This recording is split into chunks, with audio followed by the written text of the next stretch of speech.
A continuación, los canales locales de televisión que emiten su señal a través de BTR para toda la región del Maule, en conjunto con la Escuela de Derecho de la Universidad Autónoma de Chile, sede Talca, dan inicio al programa Derecho en la Universidad Autónoma. Conduce este espacio el director de la carrera de Derecho, abogado y profesor Ricardo Herrera Castillo.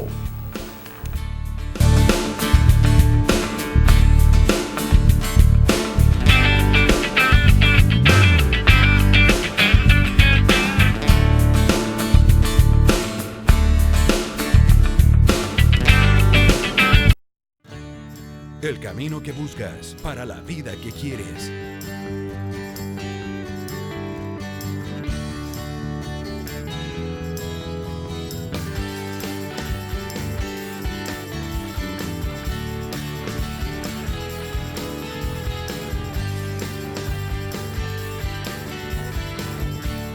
Lo que quieres, Universidad Autónoma de Chile. Postula directo en www.uautonoma.cl.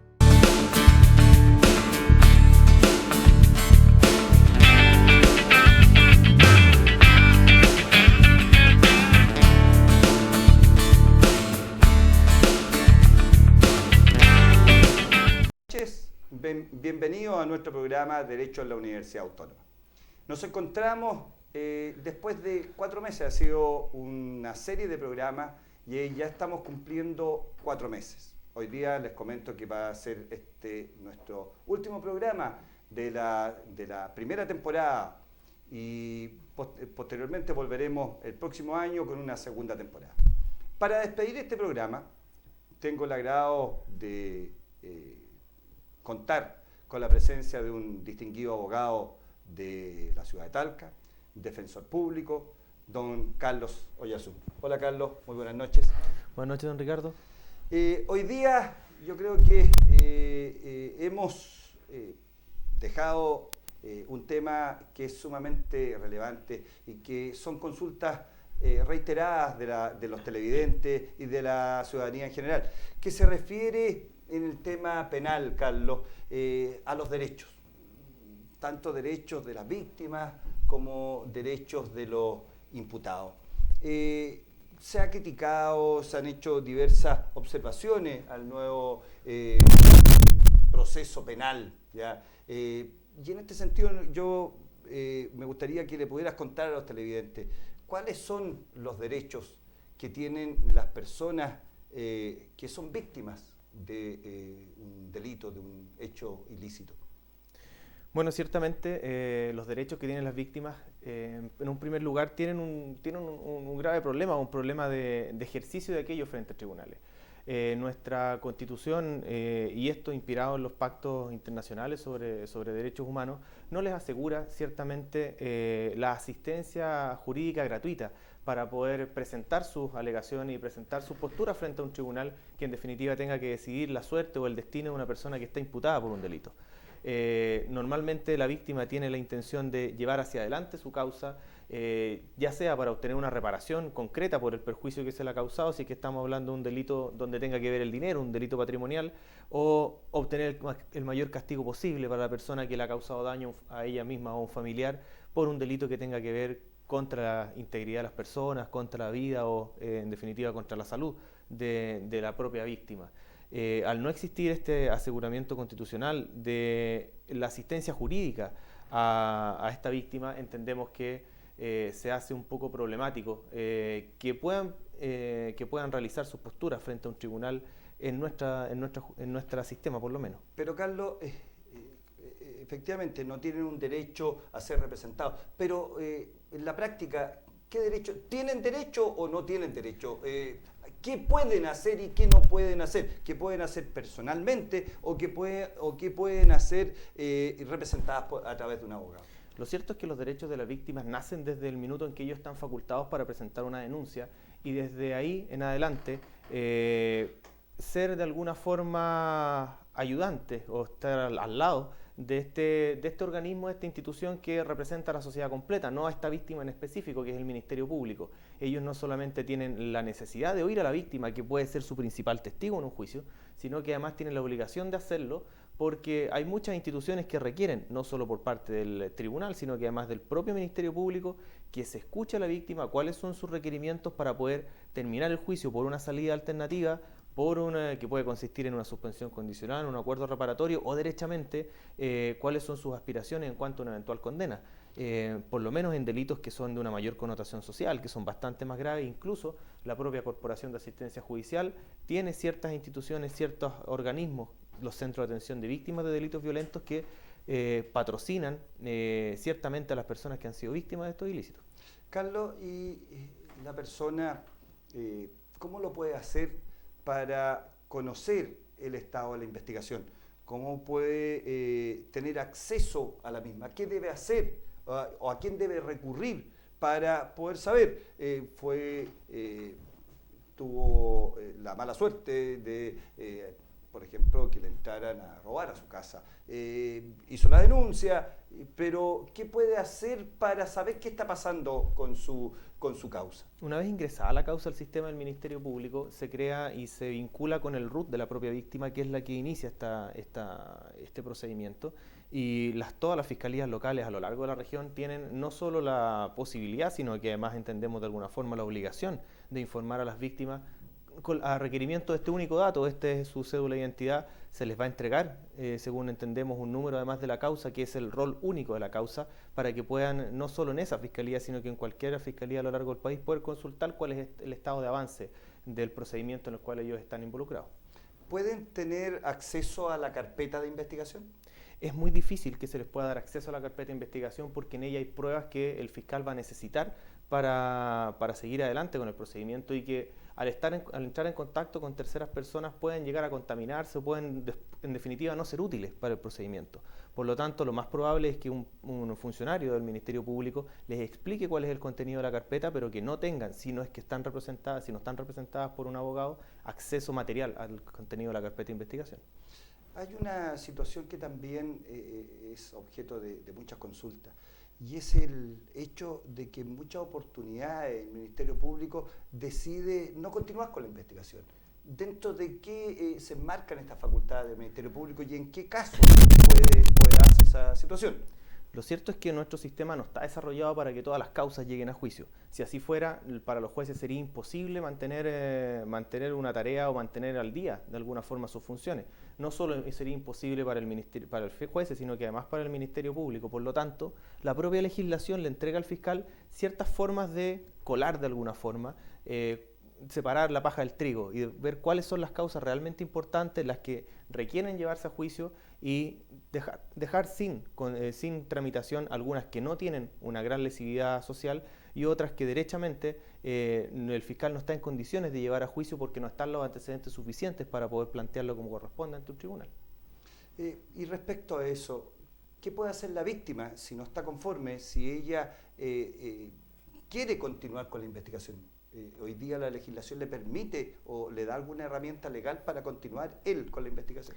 Dependiendo si es que la víctima se ha hecho o no patrocinar por un abogado y si tiene o no la calidad de querellante en la propia causa. Las víctimas pueden ser querellantes e intervenir en el procedimiento si es que están patrocinadas por un abogado, y en ese caso él tendrá que no solo reclamar frente a las autoridades competentes del propio Ministerio Público, sino que incluso se le da la posibilidad de seguir adelante con el juicio del mismo a través de algo que se llama el forzamiento de la acusación.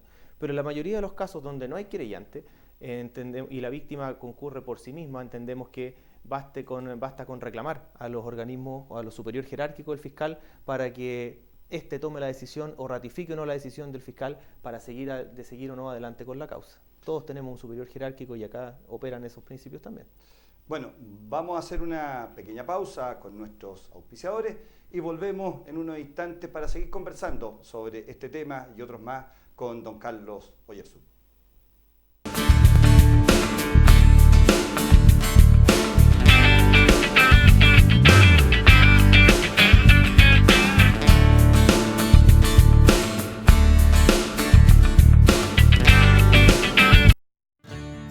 El camino que buscas para la vida que quieres.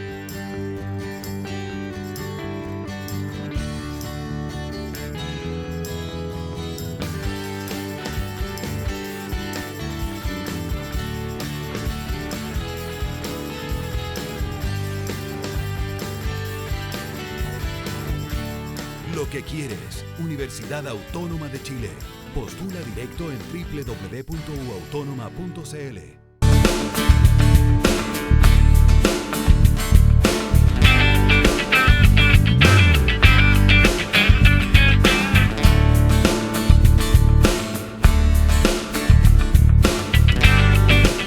De regreso en el programa Derecho en la Universidad Autónoma. Seguimos, nos acompaña el profesor Carlos Oyarzún. Carlos, hace algunos instantes conversábamos sobre los derechos de las víctimas. Otra de las situaciones que se produce y que también es objeto de inquietud por parte de los televidentes y la comunidad en general es cuando se denuncia un hecho, ¿ya? Y la Fiscalía, después de un breve proceso, informa a esta persona que no tiene antecedentes y va a archivar la causa. ¿Qué pasa aquí? ¿Qué puede hacer la víctima? A ver, existen la verdad varias hipótesis en cual lo que conversábamos, el Ministerio Público puede terminar con la tramitación de una causa sin llegar a una sentencia o sin llevarla a juicio. Efectivamente, el fiscal está obligado con el mayor celo posible a llevar una causa a juicio y buscar una condena, pero la verdad en nuestro derecho nadie está obligado a lo imposible y si los antecedentes no se encuentran en su poder, el ordenamiento jurídico le entrega la facultad de limitar un poco y de separar las causas que pueden llegar a un buen puerto de las que no. Ahora, lo ideal, y esto es en general como todo en la vida, mientras mayor interés muestra uno en sus propios problemas, mayor interés también las personas encargadas de poder de alguna forma representar nuestros derechos van a manifestar en ellos. Entonces, si existe esta carta, si existe esta misiva en el cual se nos señala que la causa se va a archivar, tratar de dirigirse, conversar. Uno de los principios que rige además al Ministerio Público es la obligación de informar a las propias víctimas cuál es el estado en que se encuentra la causa y además que las decisiones que tiene que tomar tienen que ser, como todas las decisiones de nuestros organismos públicos, tienen que ser fundadas. No se puede archivar porque sí una causa y frente a una solicitud de información de cuál es el fundamento tiene que entregarse por parte del Ministerio Público. Carlos, y de alguna forma no le estamos entregando a la propia víctima la obligación de buscar antecedentes y investigar lo que no hace el Ministerio Público a través de sus órganos respectivos. Yo la verdad no creo que sea la obligación de investigar, de hecho el titular exclusivo de la investigación es el Ministerio Público, pero sí manifestar interés. Yo creo que exigirle al ciudadano que haga y que exija sus derechos y que de alguna forma se haga patente y que vaya a los organismos encargados de alguna forma de cautelar sus derechos, no es mucho exigir. Nosotros tenemos que dentro de la sociedad mantener una actitud de ciudadano activo, de tratar de preguntar, de saber en qué están nuestros antecedentes, nuestros procesos. No es mucho exigir, entiendo, y tampoco es delegarle de alguna forma facultad de investigación, pero sí a lo menos nosotros muy pocas veces tenemos en nuestra vida problemas de índole judicial. No es menor dejarlos al viento, en definitiva no preocuparse de aquello. Lo menos que exige el Estado, creo yo, y lo que exige nuestra sociedad es prepararse y poder consultar, saber en qué están estos procedimientos. Carlos, ¿es posible que en el actual proceso una persona que fue víctima de un delito pueda perseguir un resarcimiento de tipo pecuniario? Y en ese caso, ¿cómo puede hacerlo? ¿Y en qué instancias? La verdad sí, es bastante plausible solicitarlo y sí hay dos instancias que están bastante marcadas. En primer lugar, la principal, si uno busca resarcimiento económico, debe hacerse patrocinar por un abogado habilitado para el ejercicio de la profesión a fin de que pueda querellarse y en el mismo procedimiento solicitar demandar derechamente las indemnizaciones que correspondan, ya sean por el daño causado, por lo que se dejó de percibir o por el daño moral. Ahora, en el caso de que sea un delito menor, ya sea patrimonial o no, y en el que no se quiera contratar a un abogado habilitado para el ejercicio, se puede asistir a la audiencia. Las audiencias son públicas y es no solo una facultad, sino que yo diría una obligación de la víctima asistir a sus propias audiencias, poder manifestarle al fiscal cuáles son las condiciones que se requieren para que él pueda ofrecer una salida alternativa. El fiscal debe escuchar a la víctima cuáles son sus intereses y ciertamente van a ser tenidos en cuenta al minuto de tratar de terminar la causa por estas salidas amistosas que establece nuestro sistema. A propósito de estas salidas alternativas, ¿cuáles son las salidas alternativas con las cuales el fiscal puede poner término a este juicio, a esta investigación, y sobre todo aquellas en que de alguna forma debe tener presente los intereses de la víctima? La salida donde tiene mayor importancia el interés de la víctima es el acuerdo reparatorio. Este es un acuerdo que se produce entre la víctima de un ilícito y el propio imputado, en el cual en algunos delitos bastante especiales se da la posibilidad de que la víctima disponga, ya sea delitos de carácter patrimonial, ya sea cuasi delitos, o sea, delitos no dolosos, sino que con culpa, delitos por infracción de reglamentos o por una negligencia, y lesiones que son lesiones de menor entidad, como son las lesiones menos graves. En estos ilícitos donde hay bastante poca dañosidad social, se permite que las partes lleguen a un acuerdo, y en este instante, en ese punto, la facultad de la víctima, el consentimiento de la víctima es esencial. Y la otra es derechamente la suspensión condicional del procedimiento, que es un acuerdo entre el fiscal y el propio imputado, y en este caso el fiscal debe oír cuáles son los intereses de la víctima para poder ofrecer esta salida alternativa, esta suspensión condicional, que es un periodo de prueba, de alguna forma, poniéndolo en palabras bien sencillas, es un periodo de prueba en el cual el imputado, la persona que es perseguida por haber cometido un delito, tiene que mantener buena conducta y cumplir 2 o 3 condiciones que el fiscal va a proponer al juez de garantía para que pueda aprobar esta suspensión condicional. Pongámonos en el caso de que se llegue a un acuerdo reparatorio, y ese acuerdo reparatorio consista además en el pago de una suma de dinero como indemnización, y si el imputado posteriormente no cumple con ello, ¿qué debe hacer o qué puede hacer la víctima?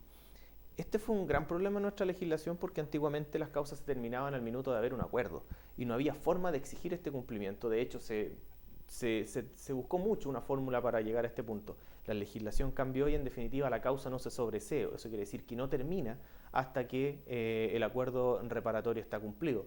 En el caso de que no se cumpla, la causa se va a reabrir y se va a perseguir la responsabilidad penal de la persona que corresponda en este caso. Bueno, vamos a hacer una pequeña pausa y vamos a ver la otra cara de la moneda al regreso. ¿Qué pasa con los imputados? ¿Qué derechos tienen? ¿Ya? Y cómo conjugamos los derechos de la víctima con los derechos del imputado, y además la seguridad de la sociedad, el interés social. Vamos con nuestros auspiciadores y volvemos en breve instante.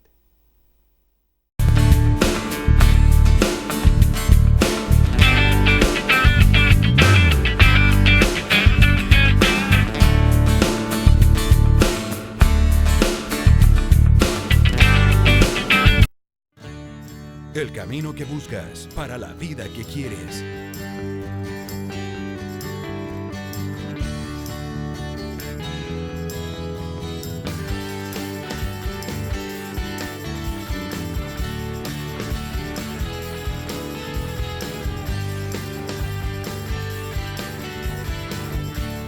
Lo que quieres, Universidad Autónoma de Chile. Postula directo en www.uautonoma.cl.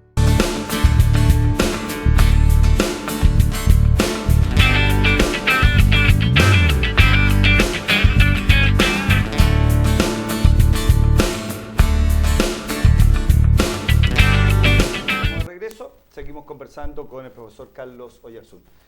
Como les anunciábamos al término del segmento anterior, Carlos, ¿qué pasa con los derechos de los imputados? ¿Qué derechos tienen? ¿Quién los representa? ¿O cuál es la asesoría con la cual pueden contar ellos? La verdad, desde mi punto de vista, el principal derecho que tiene un imputado es a ser tratado como inocente hasta que exista una sentencia en su contra. Teniendo en cuenta que esta persona es inocente, tiene derecho a ejercer todos y cada uno de las facultades que le entrega nuestro ordenamiento, ya sea de forma personal, desde el minuto de su detención, si es que en este minuto parte así el procedimiento a través de una privación de libertad, o a través de su abogado defensor, ya que nuestra Constitución, gracias a la firma de estos convenios internacionales, debe el Estado proporcionar la defensa jurídica gratuita en un primer término. No debe ser un obstáculo para tener defensa gratuita el no tener dinero, por lo menos para tener acceso a esta defensa en las primeras audiencias, en los primeros actos del procedimiento. Carlos, uno de los temas yo creo que medulares es el principio de inocencia. ¿En qué se traduce este principio de inocencia? Esto que se le presume inocente mientras no se dicte una sentencia en su contra. ¿En qué se materializa esto? ¿Cómo se materializa ante los tribunales? La verdad es que tiene diversas expresiones. La principal expresión es que uno tiene derecho, o por lo menos un imputado tiene derecho a mantener su libertad mientras dure el procedimiento, salvo que las condiciones sean tan excepcionales que esta libertad sea un peligro para la seguridad de la sociedad, un peligro para la víctima o para la propia investigación. Y en este caso se dispondrá que él espere el juicio, que espere el término de la causa sujeto a una cautelar de prisión preventiva, que es la más grave de nuestro ordenamiento. Además de aquello, nuestro propio ordenamiento le entrega la facultad al juez para ir privando parcialmente la libertad de una persona, ya sea a través de la provisión del salario del país, ya sea a través de una firma mensual, para garantizar los fines del procedimiento. Esto es que las personas continúen en este procedimiento y además no puedan obstaculizar a la propia investigación. Además, hay otras formas en las que se hace patente, y una de las más importantes es la obligación que se le entrega o que mantiene el Ministerio Público de investigar tanto lo que favorece su teoría del caso, o sea, tanto lo que es necesario para inculpar a una persona, así como lo que es necesario o lo que pueda descubrirse para que una persona pueda comprobarse o pueda mantenerse el principio de inocencia. Tiene esta doble obligación, seguir adelante con la causa, pero sin olvidar que también de la investigación pueden salir cosas que favorezcan al imputado y que tiene que además hacerlas patentes en el juicio. Esto se denomina en doctrina y en el área procesal penal el principio de objetividad que debe mantener el Ministerio Público. Carlos, la prensa se habla mucho de la existencia por parte de los magistrados, los jueces de garantía, y señalan que son muy garantistas de los derechos. ¿Tú compartes esa opinión o crees que no es así? Es que los jueces son eso, los jueces de garantía están para eso. Nosotros tenemos que entender cuál es el fundamento del derecho penal. El fundamento del derecho penal y toda esta institucionalidad es para proteger al ciudadano del Estado, del poder que tiene el Estado para llevarlo a tribunales y para, en definitiva, quitarle su libertad. Los jueces, los defensores y los fiscales son este intermediario entre el Estado y esta persona que está sola frente a este monstruo de alguna forma que quiere hacerlo pagar por un ilícito. Hasta el minuto, y mientras no se compruebe que él es culpable, él sigue siendo inocente. Entonces, efectivamente, puede llegar a pensarse que los jueces son garantistas porque mantienen este deber o esta obligación de proteger al ciudadano del Estado.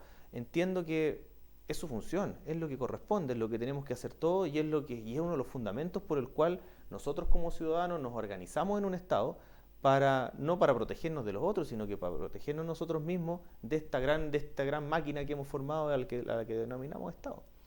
Carlos, en términos simples, nosotros sabemos, yo lo sé como abogado, pero para que nuestros televidentes lo puedan entender, ¿cuáles son los requisitos que debe cumplir un juez o debe tener presente un juez de garantía al momento de decretar una prisión preventiva?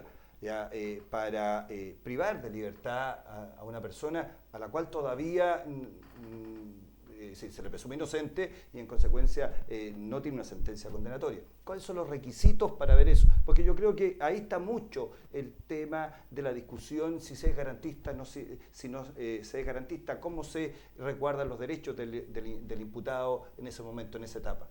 La verdad es que tiene que haber cumplir ciertos requisitos que establece la propia legislación.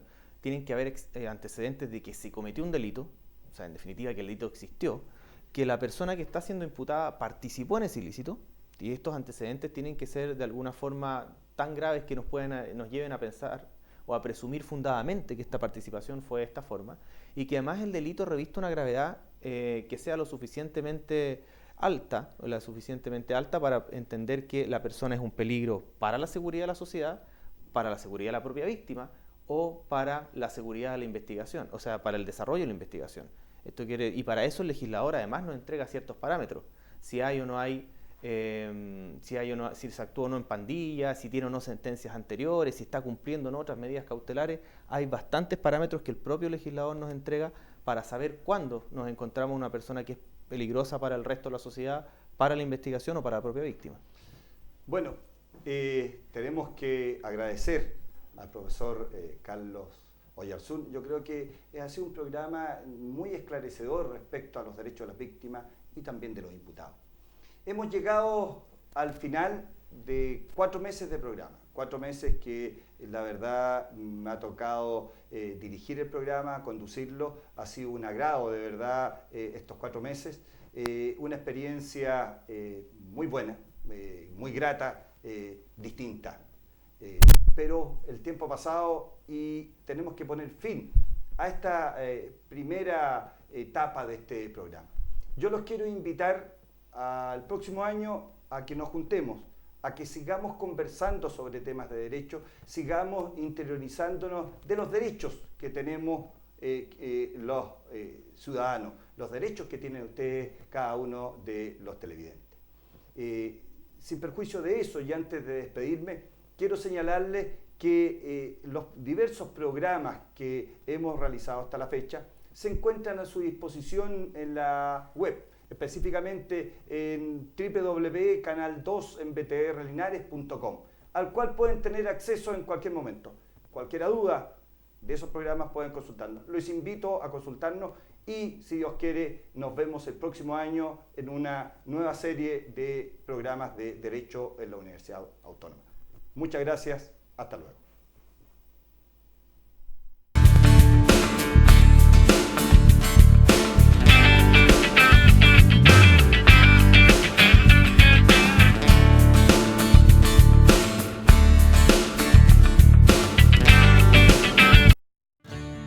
El camino que buscas para la vida que quieres.